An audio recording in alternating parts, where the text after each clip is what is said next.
Hello everyone, welcome back. And today's video got another news and rumor review to discuss, looking at some signings from our past couple days, some PTO updates, some retirements, and some trade rumors involving the Flames, Canucks, Oilers, Ducks, and Penguins. We'll go to all that coming up right now.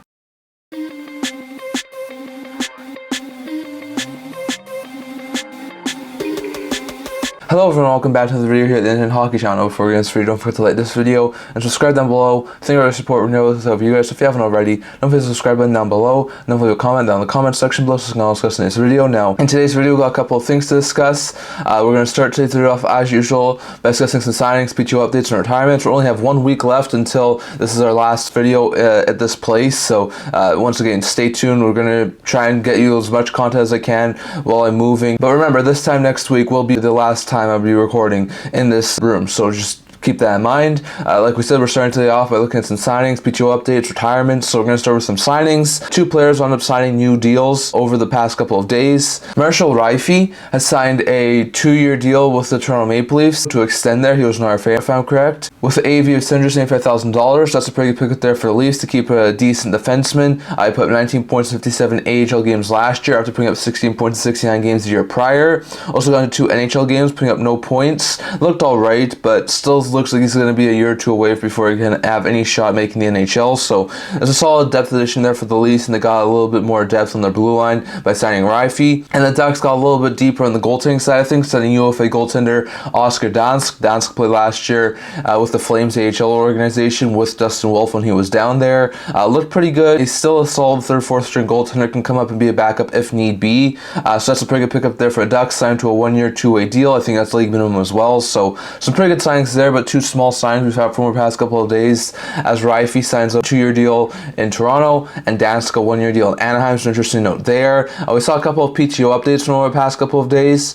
First with New Jersey, they have signed 2 players to PTOs. That's Jakub Zboril and Michael Hutchinson. Hutchinson's a decent 3rd, 4th string goaltender. I'm not sure if he'll go to get a contract from Jersey, given the fact Jersey has Markstrom, they have Allen, they have Dawes. There's a couple of other really good prospect goaltenders they have there too. They might bring in Hutchinson to basically be their 4th string goaltender. So it'll be interesting to see, but Hutchinson is going to camp with New Jersey on a PTO. Wouldn't surprise me if he got a 1-year minimum deal, but I would be a little bit surprised if that happens. Meanwhile, if you look at Jakub Zboril, he's a decent 6th, 7th defenseman. Probably won't make the NHL team if he did get a contract, but last year playing Columbus, I think he got a couple of NHL games and mostly played the AHL level. Wasn't an overly great defenseman last year for the Jackets, so he could be a decent addition there. Like I said, he's more of an AHLer slash like 7th defenseman at this point in his career, but still, I think he could be a really good addition there for the Devils. So Devils get a couple of decent PTO updates with them adding Hutchinson and Zboril on PTOs. Then we saw 2 players sign PTOs in Ottawa. One of them was a surprise, Nikolai Kuleman.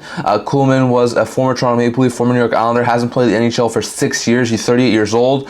Sort of reminds me last year, I think Peter Holland, who hadn't been in the NHL for quite some time, signed a PTO with Colorado, got an AHL only deal and played with the AHL affiliate of the Avalanche. My guess would be that's something that probably similarly happens. I don't see him getting an NHL contract. I could see him get maybe an NHL contract, or maybe gets like a 2-way deal and maybe gets called up a little bit. So it'll be interesting to see, but Kuleman's going to the Ottawa Senators training camp on a PTO, and I'll be interested to see if he's able to get a contract or not. And then the Sens also signed one of the top defensive players in the free agent market to a PTO, and that's Calen Addison. Addison last year split time between the Sharks and the Wild. Didn't look overly good on either side. The Sharks wound up moving off from him as the RFA, didn't qualify him, so he became a UFA. But he could be a guy who winds up challenging a guy like Jacob Bernard-Docker for a 3rd pair role in the Ottawa Senators organization. It wouldn't surprise me if you got a 1-year deal at somewhere under just $1 million. So I think that could be a really good pickup there for Sens, but we'll have to wait and see if he gets the contract. So interesting note, there are no official contracts for these players yet, but Ottawa has signed Kuleman and Addison to PTOs, and Jersey has signed both Hutchinson and Zboril to PTOs. Interesting note there. We also had a couple of retirements from our past couple of days. 2 former NHL defensemen have now retired. Alex Goligoski, who's been playing with Minnesota over the past couple of years, former star, former Arizona Coyote, winds up calling it a career. He had a long and really good career at the NHL level, so sad to see him go, but I think it was probably around time for him. Same thing with another former defenseman, Marc, who last year played in Philadelphia, former Red Wing, if I'm correct, former New York Ranger, also decides to hang up his skates. So both Stahl and Goligoski had long, really good careers. I can't remember if either one of them wound up winning a cup. I think one of them might have, but it's interesting interesting note there that both of them do end up calling a career. Marc Staal already has a front office job lined up for him, so it's interesting to note there. But Marc Staal, former Flyers defenseman, also Red Wing and Ranger, and Goligoski, former Wild defenseman, also former Star and Coyote, winds up calling a career. So interesting note there, but Staal and Goligoski are now officially retired. And lastly, going over to a couple of other interesting trade rumors. We're going to start here with the Vancouver Canucks. Now, there's been some recent reports coming out saying that the Canucks are going to hold off on trying to acquire a goalie at this point. They've been a lot of talk about with the injury concerns considering Demko. There's also been new injury concerns now considering Archer Shilovs, with him potentially having a knee problem as well. That's really sort of concerned the Vancouver Canucks. But there's been some good developments on both those guys. It sounds like Shilovs will be ready at some point during training camp, so it doesn't seem like Shilovs is going to be a longer term thing. And Demko started to practice, which is fantastic news for the Canucks. So with them having both their goalies training towards starting to get a little bit better, that seems like they're going to wait on trying to acquire a goalie until after training camp. We know they've been linked to a guy like Kevin Shattenkirk in free agency. There's also been some talk about being linked to a guy like Antti Raanta in free agency. On top of those guys, you could also see them potentially trying to acquire a guy like Ville Husso from Detroit or Vitek Vanacek from San Jose. So there's a couple of options there for the Vancouver Canucks to try and acquire a veteran goalie if they need to. But if Demko and Silovs are relatively healthy to start the season, then maybe they don't try and go after a goaltender. So it'll be interesting to see exactly which way they go. But there's a lot of talk out there that with the Canucks having positive news on both Demko and Silovs, they may wait until training camp gets underway to try and acquire a goaltender if they need to. So don't expect anything over the next week or two for the Canucks, but probably sometime in later September or maybe extremely early October, if there's still some concerns about Demko or maybe even Shilovs, definitely expect them to potentially try and make some sort of a move to try and acquire a goaltender. So don't forget to keep your eye out for that, but that's how the Canucks are going to wait a little bit until they potentially try and acquire a goaltender. Going over to four things that I would mention on Elliotte Friedman's recent 32 Thoughts podcast. Now, Elliotte Friedman had to get a new co-host. Jeff Merrick was fired off of Sportsnet, so he's no longer part of the 32 Thoughts podcast. Elliotte Friedman introduced Kyle Bukauskas, who's another Sportsnet person, as his new co-host. So they recently released a podcast, the first with Bukauskas as a co-host of the 32 Thoughts podcast. Elliotte Friedman basically went through all 32 NHL teams, recapping their off seasons. There were a couple of interesting notes that he made that I want to talk about in this video. So we'll start with the Edmonton Oilers. Now, he didn't really go too far into the depths here, but he did say that they are a team who a lot of people have been taking off their no trade lists, and a team who a lot of players think is destined to be a really good team for the foreseeable future and are willing to go there. One name that he does link, he says they are definitely looking for some defensive upgrades, and he says one name that potentially could go there that has some real interest in playing for Edmonton is Kevin Shattenkirk. Shattenkirk's been around the NHL for quite some time now. He was with Anaheim for a short stint a little while ago. He played in Boston last year, former Bolt, former New York Ranger. Shattenkirk's a really good player. We know this team did lose a couple of defensemen, including right-handed defenseman Cody Ceci, as well as left-handed defenseman Philip Broberg, so they could definitely use another defensive player. It sounds like Kevin Shattenkirk would really like to play for the Edmonton Oilers. Probably still has interest from a couple of other different teams too.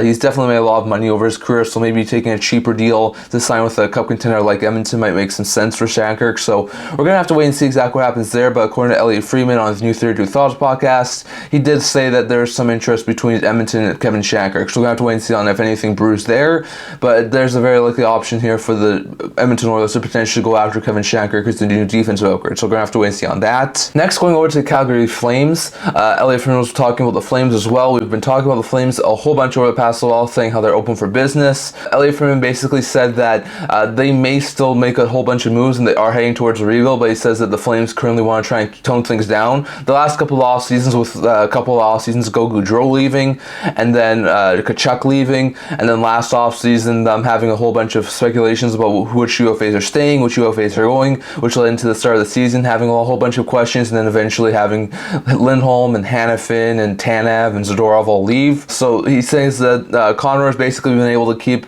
things relatively quiet in Calgary this year. No huge speculations, no huge UFA rumors, like they extended Sharon Govich, they moved Mangiapane. There's not a whole bunch of really huge UFA updates at this point when it comes to potentially extending them or moving them right now. So he's been able to keep it relatively quiet. And he says that's sort of the mindset of Craig Connor right now. He wants to try and keep things quiet at this point in time and try and keep things under wraps. He does think that there are a couple of players in Calgary, a couple of veterans who think that if this is the road of a rebuild and they are going down a full rebuild, they may want to try and get a fresh start or something like that. And Craig Connor has basically told them he wants to keep things quiet until the off season, go through the first couple of weeks of the season, see where things are going, and then start to try and talk about potentially moving on for some players. So I have no doubt that there's a very likely chance that Kadri is willing to waive his no movement clause and be dealt. I have no doubt that Anderson's time in Calgary is coming to an end. I have no doubt that guys like Backlund, Kuleman, Huberdeau, Weegar, amongst a couple of other guys could potentially be moved, not to mention their UFAs like Manthink, Kuzmenko. So it'll be interesting to see exactly what happens there, but Elliotte Friedman does think that Craig Conrad's basically at this point trying to just keep things quiet,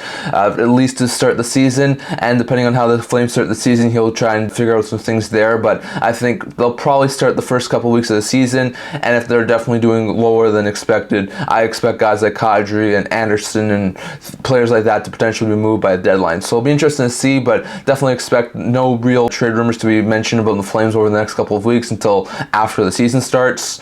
Talking about the Pittsburgh Penguins, Elliotte Friedman was talking about Sidney Crosby, still hasn't been signed. He says that the Penguins have been making offers to Crosby, and they made it a whole bunch of different ways. It might have been a 2-year deal, 3-year deal, 4-year deal, maybe even a 5-year deal. He doesn't know exactly the term on everything. He doesn't think that any of those offers are insulting to Crosby, and he basically thinks that the Penguins are really willing to pay Crosby whatever he wants. So he thinks that his best guess, and he says he's not even sure about this, but he says his best guess as to why a Crosby extension hasn't reached fruition yet is one, Crosby thinks that's not as important as everyone's making it seem, and he's taking his time. It sounds like he probably will maybe start to talk a little more extension over the next little while as they get closer and closer at training camp, but at this point in time, Crosby hasn't seen it as a huge problem. On top of that, Elliotte Friedman also mentions that there's a possibility that Crosby, as much as he's loyal to the Penguins and he really wants to remain a Penguin for life, he knows that they're probably going to be a bad team over the next couple of years, and can Crosby really come to terms with the fact that he may sign a 3-year extension and may not ever make the playoffs again? It's going to be interesting to see about that. So he says that even though he's a loyal Penguin and he wants to remain in Pittsburgh, with them being a mediocre team, he says the Penguins are going through a rebuild or a retool. He says that Kyle Dubas knows that he needs to try and go through some sort of a changeover. They add Cody Glass, so they're trying to get a little bit younger. Elliotte Friedman doesn't know if this is going to be a quick retool or more of a longer type rebuild, so he doesn't know, but he thinks they need to be some changeover for that Penguins team. And he says that one of the reasons why Crosby may have not signed an extension is because he's sort of weighing the options of, if he signs with the Penguins, maybe they're not going to be a good team, or should he not sign with the Penguins and maybe go to a team who might be a little more competitive and help him potentially win one more Stanley Cup. So it'll be interesting to see, but that's sort of the rumor around Crosby, according to Elliotte Friedman, is that at this point he doesn't think it's a big deal, so that's why he hasn't been really talking a whole bunch of contract with the Penguins. And on top of that, he also thinks that there's a very likely chance that Crosby's sort of weighing the options of signing with the Penguins but maybe not being a playoff team again in the not too distant future, or potentially leaving the Penguins to go to a team where he can have a chance to win a cup. So we're going to have to wait and see on that. And finally here, going over to the Anaheim Ducks. Now when it comes to the Ducks, Elliotte Friedman mentioned a couple of potential trade options for the Anaheim Ducks. One is John Gibson. He says that this has been going on for quite some time, probably over the past 2 years. Gibson wants a fresh start. The Ducks are trying to give him a fresh start. I don't think it'll happen before the season starts, personally, because I think most teams already have their goaltending situations settled for the next couple of seasons, so I think there's a very likely chance it might happen maybe closer to a deadline or in the offseason. So it'll probably be another year for Gibson in Anaheim, but he does say that the Ducks and Gibson are still trying to work towards some sort of a resolution and get him sort of a fresh start. On top of that, he mentions a guy like Cam Fowler as being a potential option. Now he says that Fowler is a really good defenseman. I think he still has 2 years left, if I'm correct, on a $6.5 million deal, so he's still got a couple of years left. It's a reasonable cap it for what he brings. He's a top pair defenseman in Anaheim, but he says that Fowler and the Ducks have been talking about potentially having him at a reduced role. This will give some of the younger guys some more playing time. Like, they have Mintnyakov, they have Lacombe, they have Zellweger, they have Helleson coming up in the not too distant future, they have Lunio coming up in the not too distant future, so they have a lot of really good young defensemen. So he thinks that there's a very likely chance that Fowler's going to not only get a reduced role,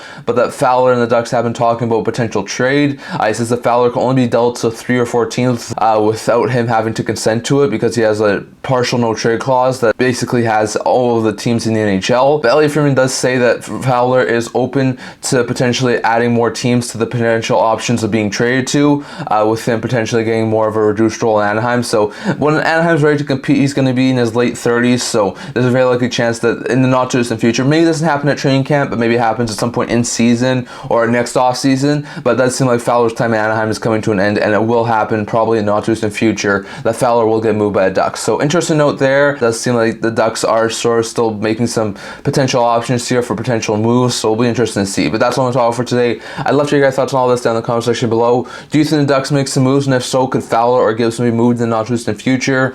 Do Do the Penguins wind up signing Crosby, or does Crosby's competitive edge for wanting to win a cup push him to go sign with another team next year? Do the Flames wind up making any moves before the start of training camp, or is this something that's going to happen closer to the trade deadline? What do you think about Edmonton? Could they try and bring in Kevin Shattenkirk? What do you think about Vancouver? Do you think it's a good idea to wait until training camp to try and potentially go after a goaltender? And what do you think about the retirements, signing updates, and PTO updates from our past couple days? Definitely have to get your thoughts on all of that down in the comment section below. That's all I'm going to talk about for today. Remember to like this video. If you're liking, subscribe down below. Thank you for your support. We're now with you guys. So if you haven't already, don't forget to subscribe button down below. Don't forget to comment down in the comment section below so you can also watch today's video. Also a blog to about news, rumors, analysis, stuff like that. So check that out. Leave a link down in the description below. And kind of see you guys all for next video. See you guys soon.